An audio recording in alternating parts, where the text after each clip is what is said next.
하나님 아버지, 오늘도 은혜 가운데에 우리를 이 자리에 불러 모아주시고 하나님의 말씀의 교훈을 우리 마음의 소원으로 삼아 기도할 수 있도록 인도하여 주심을 감사드립니다.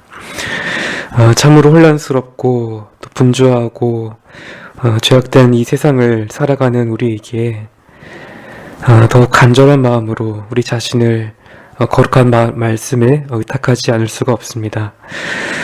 오직 그리스도의 공로를 의지하여서 나아가오니 우리를 진리 가운데로 인도하여 주시고 언제나 주님의 말씀대로만 살아가겠다고 하는 거룩한 열정이 우리 마음 가운데에 일어날 수 있도록 이 시간 성령 하나님께서 우리 마음을 주관하여 주옵소서.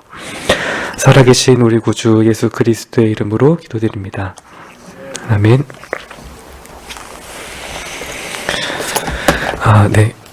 말씀은 갈라디아서 2장 1절부터 10절까지 말씀을 보도록 하겠습니다. 갈라디아서 2장 1절부터 10절까지 말씀 제가 봉독해 드리겠습니다.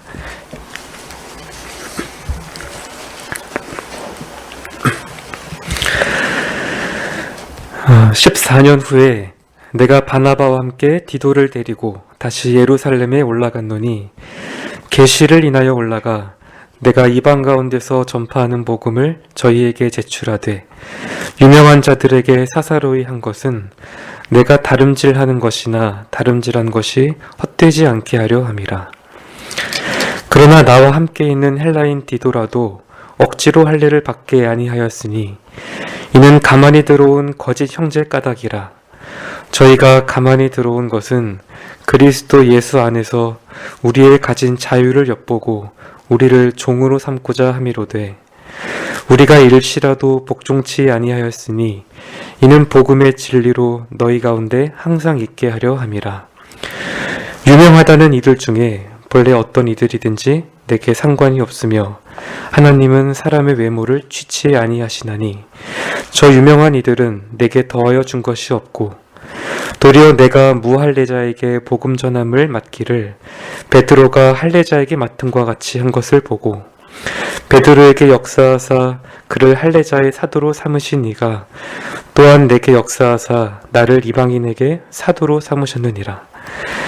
또 내게 주신 은혜를 알므로 기둥같이 여기는 야고보와 게바와 요한도 나와 바나바에게 교제의 약수를 하였으니 이는 우리는 이방인에게로 저희는 할례자에게로 가게 하려 함이라.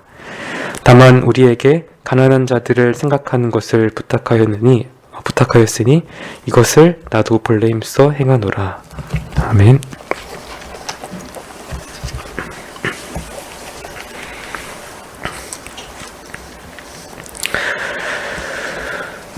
방금 봉독한 본문은 지난 시간에 봤던 갈라디아서 1장 11절 이하의 내용과 이어지는 논증입니다. 바울 자신이 전한 복음이 사람에게서 받거나 배운 것이 아니라 예수 그리스도의 계시로 주어졌다라는 사실을 입증하고 있습니다. 과거에 그는 유대교를 신봉하는 매우 특심이 있는 바리새인이었습니다. 모두 아시는 것처럼 유대교는 모세의 율법을 골자로 하는 종교입니다. 이들은 이 모세오경에 나오는 법을 숫자화해서 총 613가지로 만들었습니다. 이 중에 248가지는 해야 할 것, 나머지 365가지는 하지 말아야 할 것으로 이렇게 정해놓고 이것을 다 지키면 구원을 받을 것이라고 생각했습니다. 이런 가르침에 충실했던 바울이었기 때문에 이와 정반대로 가르치는 기독교는 유대교를 위협하는 진멸의 대상일 수밖에 없었습니다. 오직 하나님의 은혜로만 그리스도를 믿는 믿음으로만 구원을 받을 수 있다는 이 가르침은 그에게 저주받아야 하는 다른 복음이었습니다. 그래서 그는 하나님의 교회를 박해하는 일에 누구보다 열심을 내었습니다. 그런데 부활하신 그리스도께서 이 잃어버렸던 죄인의 괴수를 다시 찾으러 오셨습니다. 다메섹 도상에서 바울은 계시를 통해서 참된 복음을 깨닫게 되었고 이방인의 사도로 위임받았습니다. 이때 그는 자신이 받은 복음이 정말 진실한지 의논하려고 사도들이나 다른 사람들을 찾아가지 않았습니다. 실제로 3년 동안 바울은 예루살렘을 방문하지 않았고 그 후에는 베드로와 교제할 목적으로 보름 정도만 머무른 것이 다였습니다. 유대의 교회들과도 얼굴이 알려지지 않을 만큼 접촉이 적었다라고 합니다. 이제 오늘 본문은 14년이 지난 때로 우리를 데려갑니다. 다시 예루살렘을 배경으로 해서 어느 한 회의가 펼쳐지고 있습니다. 여기서 논의되고 있는 내용이 지금 약 2000년이 지난 오늘날을 살아가는 우리와 조금 동떨어져 보이기도 합니다. 그런데 이 모임의 결과는 그 뒤로 오고 오는 하나님의 모든 교회에 아주 지대한 영향을 미치게 되었습니다. 뿐만 아니라 현재 한국교회가 얽혀있는 복잡한 이 실타래를 풀기 위한 어떤 하나의 해결책을 제시해주고 있다라는 점에서도 매우 의미가 깊다고 할 수 있습니다. 본문을 따라서 이 내용을 하나씩 살펴보겠습니다. 먼저 바울은 자신이 예루살렘을 방문한 시기에 대해서 언급합니다. 14년 후에 갔다라고 하는데 이때가 언제를 기준으로 말한 것인지 정확히 알기는 어렵습니다. 그리고 이 문제가 오늘 본문의 주된 논점을 흐릴 만큼 중요한 사안은 아닙니다. 다만 이때를 언제로 볼 것이냐에 따라서 오늘 본문의 배경이 달라집니다. 사도 바울이 총 적어도 4번 정도 예루살렘에 방문을 했습니다. 첫 번째 방문에 관해서는 우리가 이미 앞에서 살펴보았습니다.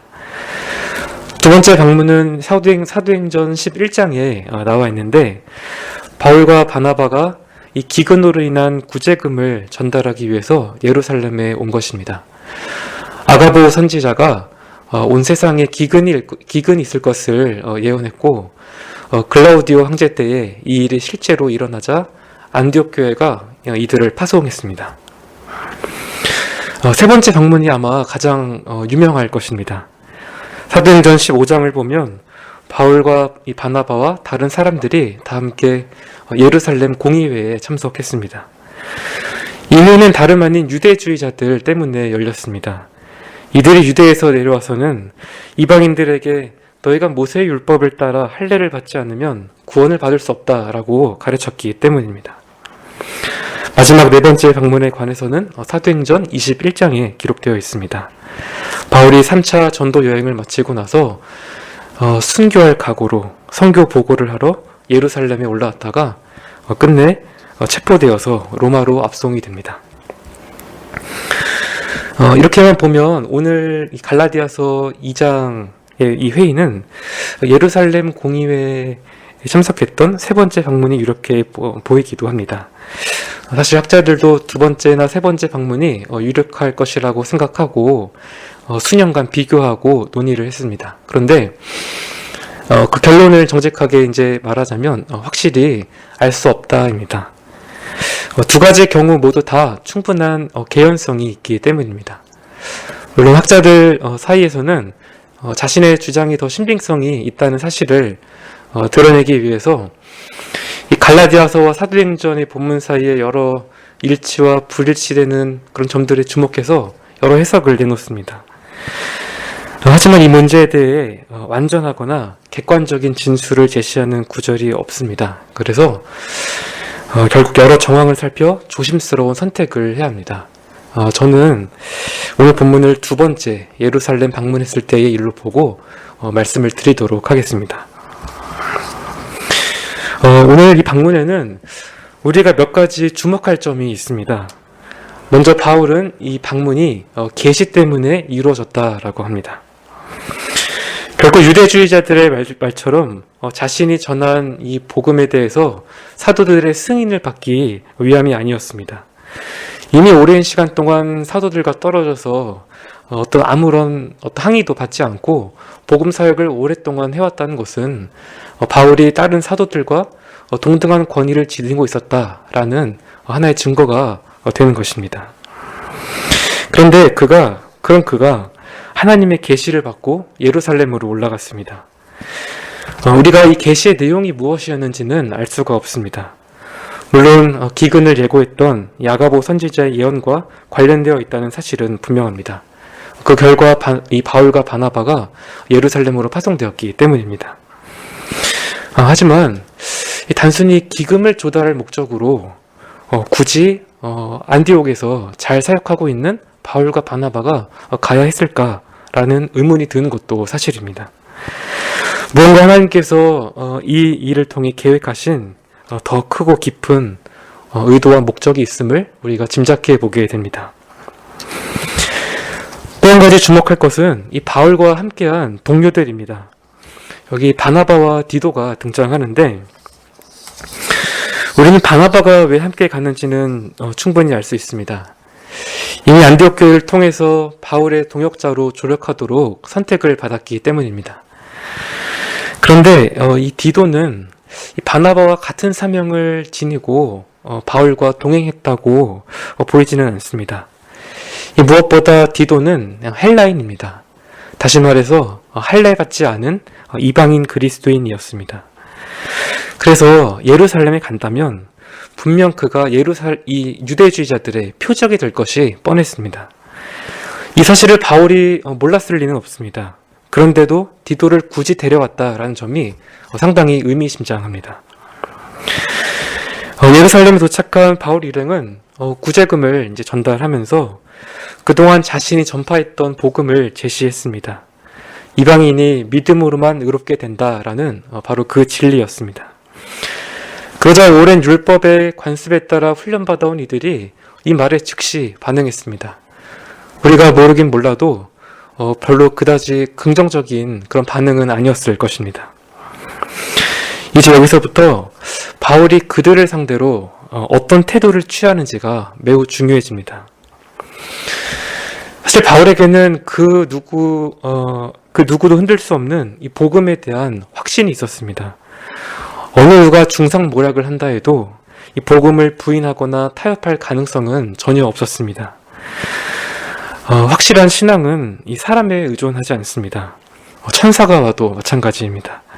순수한 하나님의 진리에만 자신을 온전히 맡기는 자들은 결코 흔들리는 법이 없습니다. 물론 이것은 다른 사람들에게 복음을 전하거나 또 가르칠 때도 마찬가지입니다. 그래서 바울은 담대하게 복음을 증거했습니다.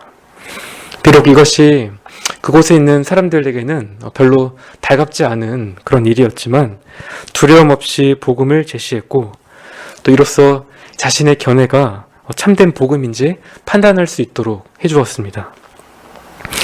그런데 이때 바울이 보였던 또 한 가지 행동에 우리가 주목할 필요가 있습니다.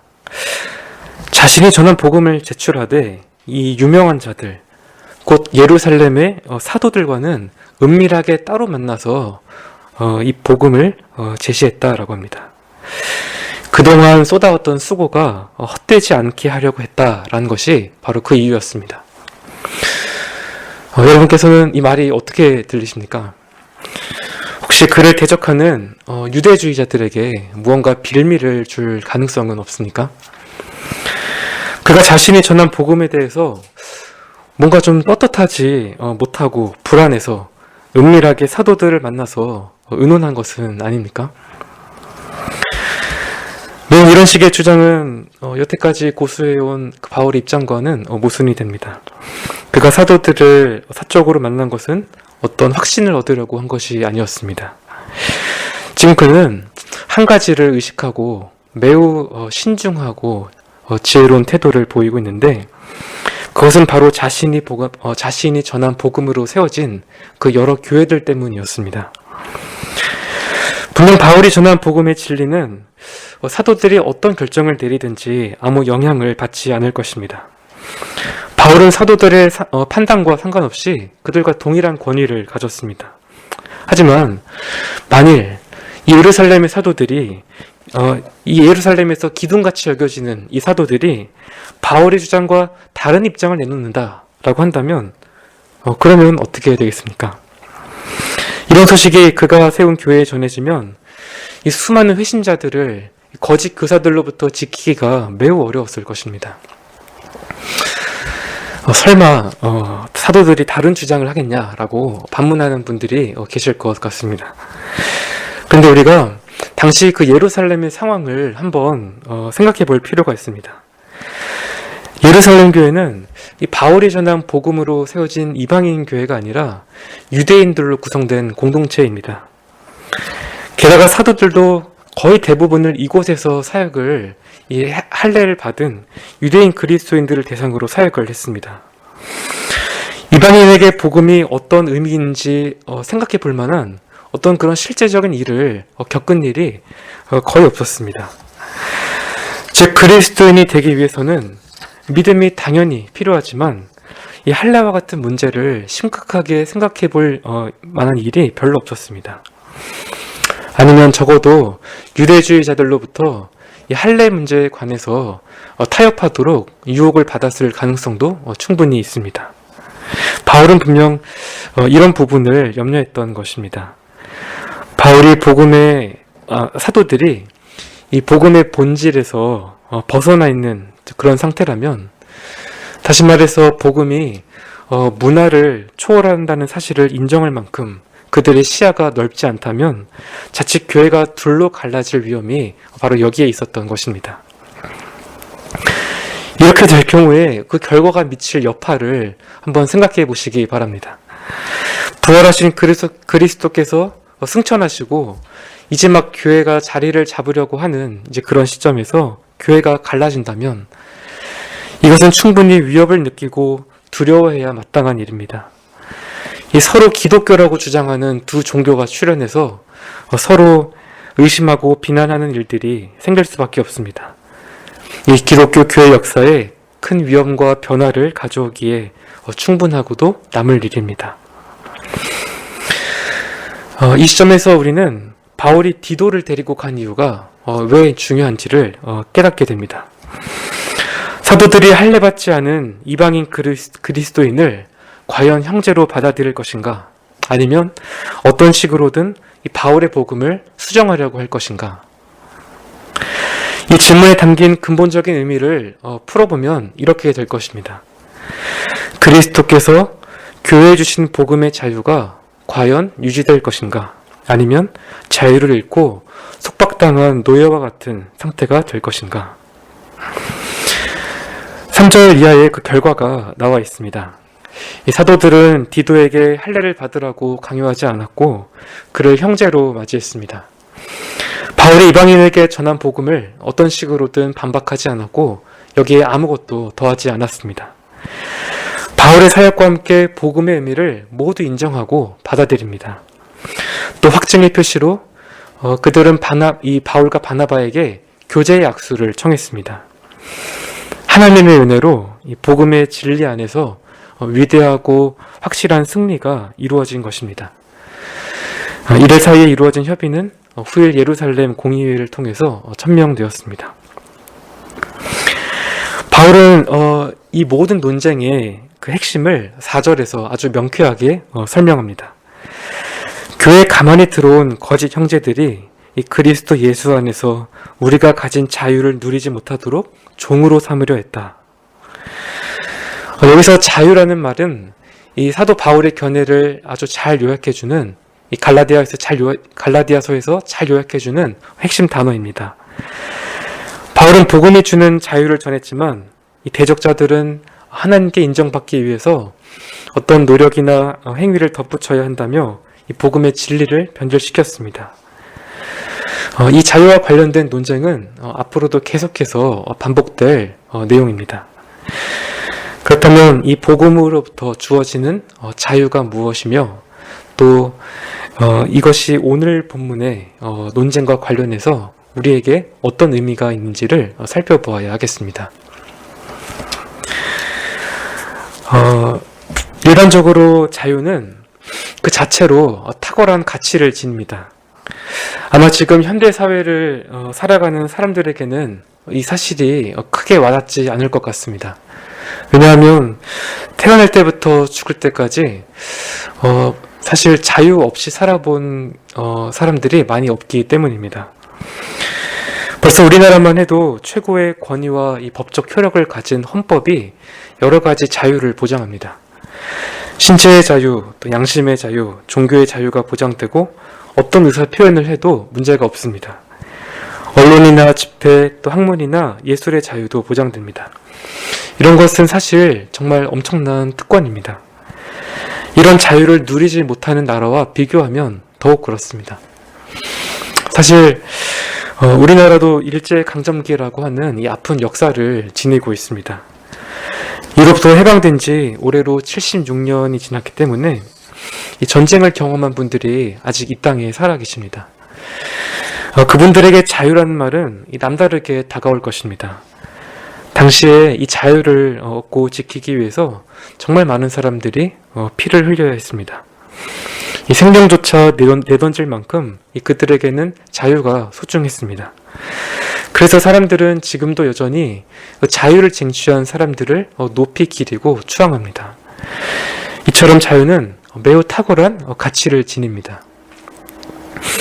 하지만 우리는 이 세상에서 누리는 자유가 마치 전부인 것처럼 그렇게 생각해서는 안 될 것입니다.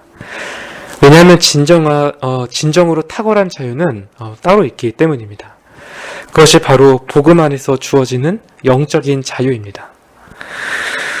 우리 영혼이 죄의 종로를 타고 이 마귀의 자식으로 살아가고 있다면 우리가 이 세상에서 누리는 자유가 다 무슨 소용이 있겠습니까?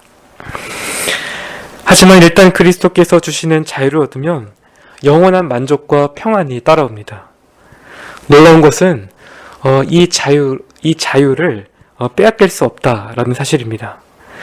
설령 누군가 이 자유를 빼앗기 위해서 우리를 고문하거나 죽이더라도 이 자유만큼은 가져갈 수 없습니다. 일단 한번 얻으면 영원한 우리의 소유입니다. 그런데 이보다 더 놀라운 사실이 무엇인지 아십니까? 우리 스스로 어떤 값이나 대가를 치르지 않아도 이것을 거저 얻을 수 있다는 것입니다. 누구든지 자유를 얻기 위해서 그리스도께 나아가면 이 자유를 그리스도께서 그에게 거저 주십니다. 그러면 그가 실제로 누릴 수 있는 특권은 무엇입니까? 사실 너무 많지만 크게 두 가지 측면으로 나누어 보려고 합니다. 먼저는 하나님과의 관계 안에서 누리는 자유입니다. 무엇보다 그리스도께서 자유케 하신 사람은 이 죄책으로부터 자유합니다.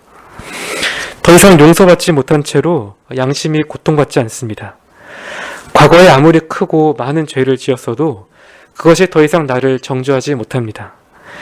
현재 짓는 죄나 미래에 지을 죄도 마찬가지입니다. 그것들이 아무리 더럽고 혐오스러워도 나를 정죄할 수 없습니다.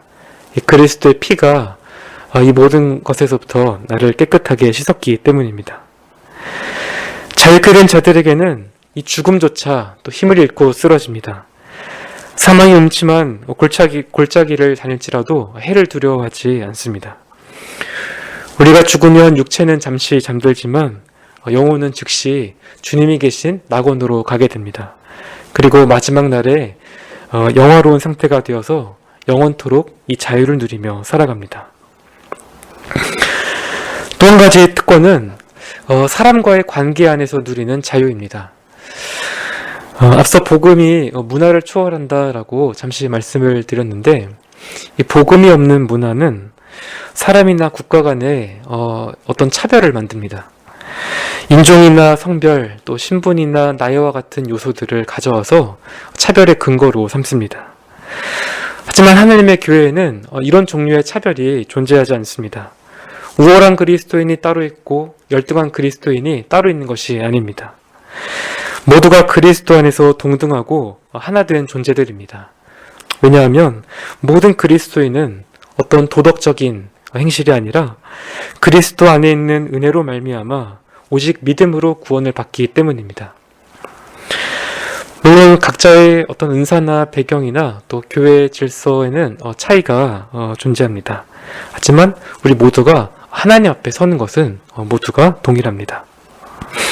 사실 우리가 자기 존재에 대한 어떤 가치나 안정감을 얻기 위해서 우리의 행위에 의존하는 일이 참으로 많이 있지 않습니까? 때로는 다른 사람의 인정을 받고자 하는 마음 때문에 불안감에 휩싸여서 행위에 치우치기도 합니다. 가정이나 일터에서 또 교회에서 우리의 모습은 어떻습니까? 하나님을 위해 헌신한다고 하면서도 실제로는 그 동기가 사람의 인정을 받으려고 하는 것일 수도 있습니다. 우리가 이렇게 복음에서 벗어난다면 자신뿐만 아니라 다른 사람의 행실을 보면서도 끊임없이 저울질하게 됩니다. 인정하기 싫다 해도 결국 그런 방식으로 자신을 남들보다 높이는 것입니다. 그러면 이상하게도 영혼이 평안하지 않고 계속해서 우울하고 또 불안합니다. 그 영혼이 만족을 찾지 못합니다. 이 모든 것을 해결할 수 있는 방법은 단 한 가지밖에 없습니다.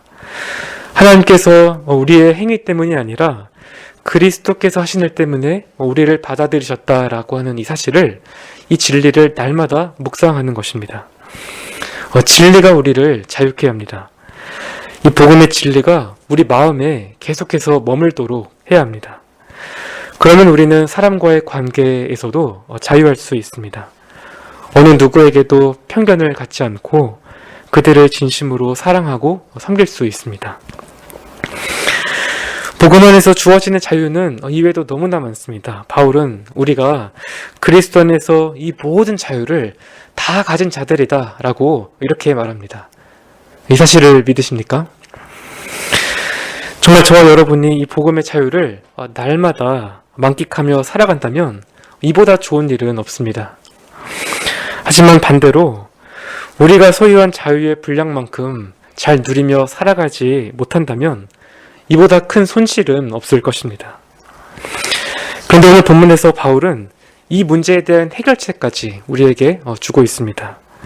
5절 말씀을 봐주시기 바랍니다. 이 복음의 진리가 갈라디아 교인들에게 항상 머물도록 하기 위해서 그가 한 일이 무엇이었습니까? 잠시라도 거짓 형제들에게 굴복하지 않았다라고 말합니다. 다시 말해 복음의 자유를 잃어버리지 않도록 이 진리를 변질시키는 부패한 가르침에 맞서 싸웠다라는 것입니다. 영적인 자유를 위해서 끊임없이 경계했다라는 것입니다. 우리가 이 복음은 단순히 나누고 전하는 것만으로는 충분하지가 않습니다. 이 복음은 지켜져야 하는 것입니다. 그래야 우리가 자유함을 누릴 수 있습니다.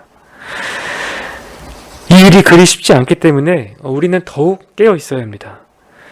이 시대를 불문하고 언제나 복음은 그 진리를 변질시키려고 하는 세력으로부터 자유로웠던 때가 거의 없었습니다. 이 세력은 교회 밖에도 있지만 교회 안에도 존재합니다. 사실 이렇게 교회 안에 있으면서 이 진리를 허무는 자들이 사실은 더 위험합니다. 바울은 교회 안에 가만히 들어온 이들을 거짓 형제라고 불렀습니다. 이들은 형제였고 또 그리스도인이라는 이름을 가지고 있었지만 실상은 거짓 형제이며 유대주의자들이었습니다. 이들에 대해 바울은 결코 가만히 있지 않았습니다. 단 한순간도 유대주의자들의 지시에 복종하지 않았습니다. 물론 6절부터 진술되는 이 정황을 보면 이것이 그리 쉬운 문제는 아니었다라는 것을 우리가 짐작해 보게 됩니다. 그는 분명 예루살렘에서 이 유대주의자들로부터 이 디도의 할례 문제에 관해서 강한 정서적인 압력을 받았을 것입니다. 심지어 이 거짓 교사들은 이 사도들의 지위를 굉장히 과장하면서 바울의 지위는 무시했습니다. 이 사도들은 9절에 나오는 야고보와 베드로, 요한인데 아마도 이들이 지녔던 어떤 다른 외적인 조건들을 이 유대주의자들이 매우 우월하게 여겼던 것 같습니다.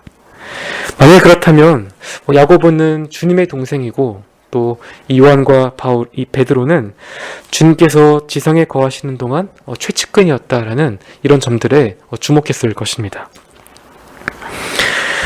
여기서 바울은 그들에게 아주 강경한 태도를 보입니다.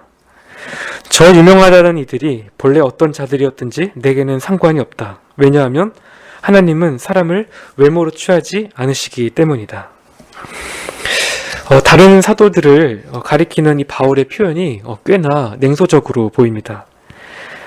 그러나 지금 바울은 다른 사도들의 권위를 부정하거나 그들을 경멸하는 것이 아닙니다. 그는 사도들의 이 지도력과 하나님이 그들에게 주신 그 위치를 분명히 인정했고 존중했습니다.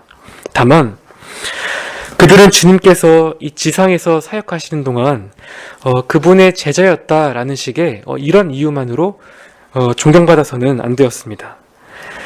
사도라 해도 여전히 오류에 빠질 수 있는 사람이기에 최종적인 권위는 언제나 복음에 두어야 했습니다. 바울은 바로 이런 점을 알리는 동시에 유대주의자들이 사도들에 대해 가지고 있는 지나치고 배타적인 그 생각을 경멸한 것입니다. 이처럼 바울은 사도들의 권위에 압도되지 않고 거짓 교사들에게 조금도 굴하지 않았습니다. 이것이 가능했던 이유도 다른 데 있지 않습니다. 그가 끝까지 복음의 진리를 지키며 복음이 주는 자유 안에 머물러 있었기 때문입니다. 그리스도께서 자유케 하신 사람은 사람도 두려워하지 않습니다. 예전에는 사람을 두려워하는 올무에 빠져 살았지만 이제는 눈에 보이는 사람이 아니라 보이지 않는 그리스도를 바라보며 살아갑니다. 그리스도의 은혜와 사랑이 항상 그 사람의 이 마음 안에 간직되어 있기 때문에 더 이상 다른 사람의 조소나 비난에 휘둘리지 않습니다. 우리가 이와 같은 복음의 자유를 정말 소중하게 여긴다면 이것을 지키기 위해서 대가를 지불해야 합니다. 이 교회를 향한 끊임없는 위협과 맞서서 싸워야 합니다. 지금과 같은 거짓된 시대에서 이 진리를 지키는 일은 결코 만만치 않습니다. 성경은 마지막 때가 가까울수록 사람들이 바른 교훈을 저버리고 진리에서 떠나 허탄한 이야기를 쫓을 것이라고 미리 경고했습니다. 절대적인 가치 기준을 전복시키는 이 포스트 모더니즘 시대를 살아가는 사람들은 오직 하나의 진리만 있다라고 외치는 이 교회의 메시지를 참아내지 못합니다. 그래서 어떤 경우에는 교회가 전하는 메시지를 타협하라는 거대한 국가적인 압력을 가하기도 합니다. 이미 미국이나 스웨덴 같은 나라에서 이 반동성애를 설교하여서 실형을 받는 사례가 점점 많아지고 있다는 사실이 바로 이런 신뢰 중 하나라고 할 수 있습니다. 그런데 우리가 더 경계해야 할 자들은 바로 교회 안에서 진리를 허무는 이들입니다. 최근 계속해서 논쟁이 되고 있는 유신진화론이나 전통적인 칭의 개념을 왜곡하는 이 세관점과 같은 부패한 사상은 모두 교회 안에서 일어났습니다. 그리고 이런 주장은 목사나 신학자라고 불리는 사람들에 의해서 제기되었습니다. 그래서 우리가 더 분별하기가 어렵습니다. 하지만 우리가 이 모두가 다 전문적인 지식을 갖지 못한다고 해도 우리가 이미 받은 복음을 계속해서 듣고 배우고 또 확신하는 일에 거하는 그런 꾸준한 노력은 계속할 수 있습니다. 그러면서 동시에 우리의 눈이 흐려지지 않도록 이 내면의 부패함과 계속해서 싸워야 합니다. 이 죄와 피 흘리기까지 계속해서 싸워야 합니다. 이 일을 멈추면 우리는 누가 건들지 않아도 죄의 종노릇하며 허덕이게 될 것입니다. 그리고 이 상태가 지속되면 마치 자유를 한 번도 얻지 못한 자처럼 영적인 비참함 속에 갇혀서 살아갈 수밖에 없습니다. 끝으로 오늘 본문은 우리가 이렇게 복음의 진리 안에 머물고자 힘쓸 때에 진정한 교회의 연합도 가능해진다라는 사실을 교훈합니다. 이 바울과 다른 사도들이 거짓 교사들의 어떤 회방이나 문화적 차이에도 불구하고 교제의 약수를 나눌 수 있었던 그 이유가 9절에 나옵니다. 그것은 바로 그들 모두에게 임하신 하나님의 은혜의 역사 때문이었습니다.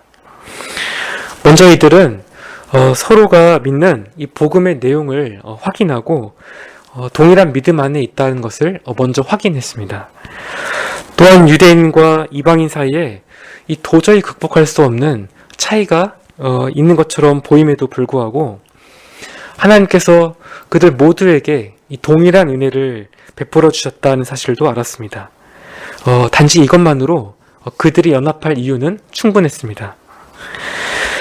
이처럼 교회의 진정한 연합은 언제나 이 복음에서 출발해야 합니다. 여기서 복음이란 무엇보다 성경의 어떤 무호성이나 이신칭의와 같은 이 근본적인 교리들을 말합니다.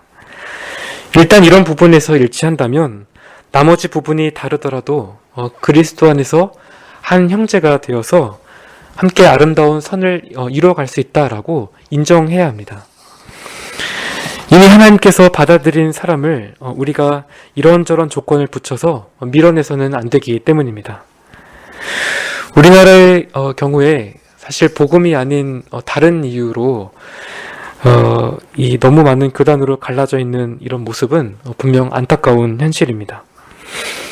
어떤 개혁의 기치를 높이 들고 나오더라도 그 과정에서 서로를 비난하고 헐뜯는 일이 늘 있어 왔습니다.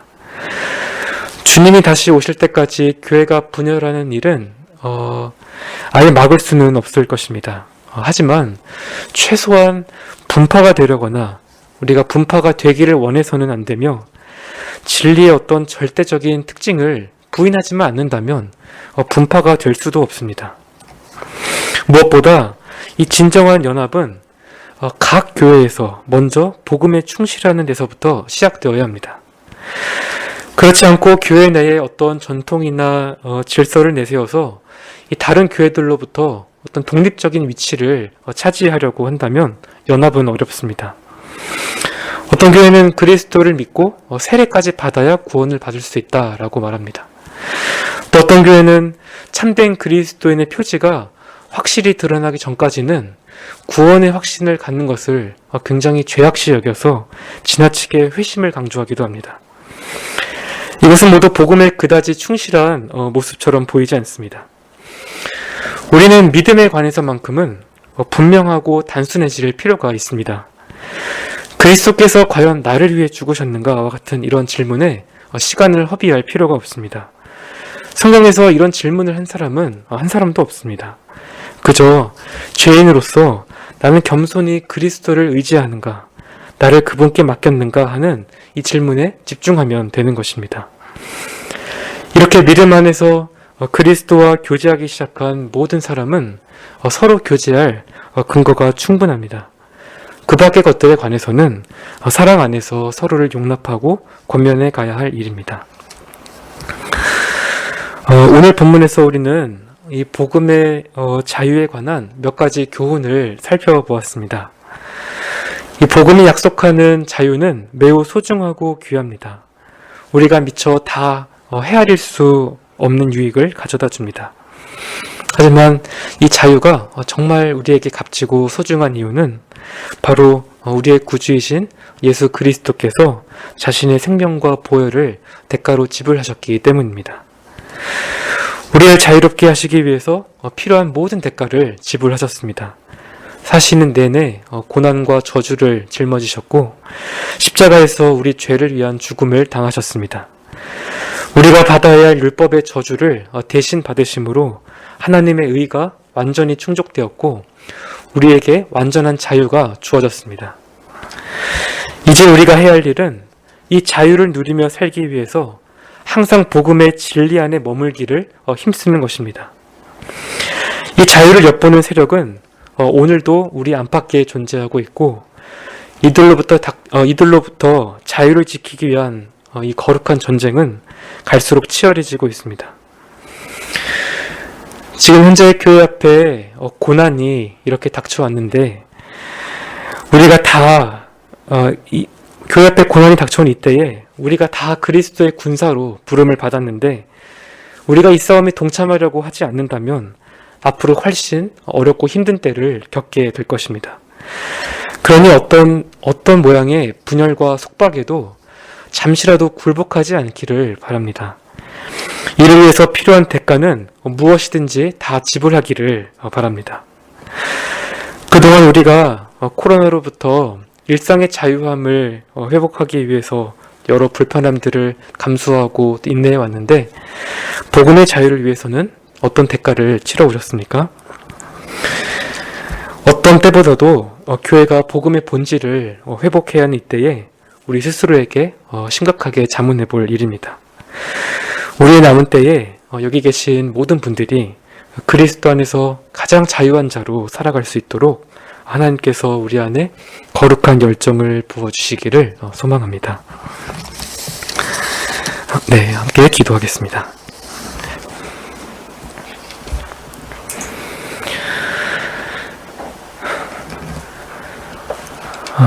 하나님 아버지, 하나님께서 참 우리에게 주신 이 영적인 자유가 무엇인지를 우리가 본문을 통해서 살펴보았습니다. 하나님께서 이 주신 자유가 참으로 귀한 것이온데 우리가 실제로 이 자유를 누리면서 살아가는 일에 얼마나 부족하고 약한지 모르겠습니다. 참 우리가 이 자유를 누리기 위해서 복음의 진리를 지키고 또 싸워가는 일을 충실하게 잘 해야 하겠는데 하나님께서 항상 우리의 발걸음을 붙잡아 주시고 인도하여 주셔서 참으로 우리가 이 자유 안에 계속해서 잘 머무를 뿐만 아니라 우리 주위에 있는 또 여러 그리스도인들과 교회와 또 잘 연합하여서 이 하나님의 교회가 마지막에 가까울수록 더욱 든든히 서갈 수 있게 주님께서 은혜 베풀어 주옵소서. 살아계신 우리 구주 예수 그리스도의 이름으로 기도드립니다. 아멘. 하늘에 계신 우리 아버지여, 이름이 거룩히 여김을 받으시오며 나라의 임하옵시며 뜻이 하늘에서 이룬 것 같이 땅에서도 이루어지이다. 오늘날 우리에게 일용할 양식을 주옵시고 우리가 우리에게 죄 지은 자를 사하여 준 것 같이 우리의 죄를 사하여 주옵시고 우리를 시험에 들게 하지 마옵시고 다만 악에서 구하옵소서. 대개 나라와 권세와 영광이 아버지께 영원히 있사옵나이다. 아멘.